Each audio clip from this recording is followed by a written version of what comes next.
sides with the liberals on the court, not only to uphold this race-based part of the Texas affirmative action program, but he has never upheld affirmative action programs. And so this is quite a surprise coming from him. He's quite skeptical of the use of race in higher education, but today he sides with the liberals and says in a very limited way Texas can go on using race if it fosters diversity in the classroom. And does this apply nationwide, or does this just have to do with the University of Texas? It applies nationwide insofar as what was on the chopping block was the principle that in a very limited way one could use race as a factor in admissions. If that had gone away, I think every affirmative action program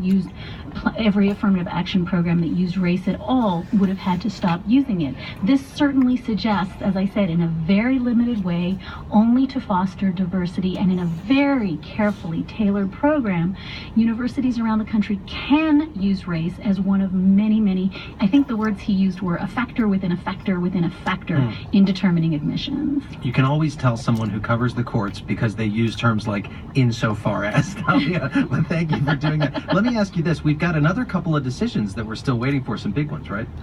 Yeah, I think all eyes are on the court on Monday to finish up, and the one that everybody, the protesters and everybody is mobbing the court is whole women's health. That is the challenge to Texas's HB2, the omnibus big abortion regulations that were passed, as you'll recall, over Wendy Davis's filibuster. This is without a doubt the most consequential abortion case the court will have heard since 1992's Casey decision, and really I think everybody is calling their bookie to try to figure out what they can read into what happened today, who has outstanding opinions to write, trying to determine how that one will come down. Would you say from a legal perspective that Scalia's absence on the court so far has been better for the liberals on the court and what they hitter?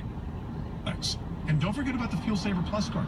This week's it's probably fair to say that the liberal side of the court is winning more than they're losing, and they're winning in some big ticket cases.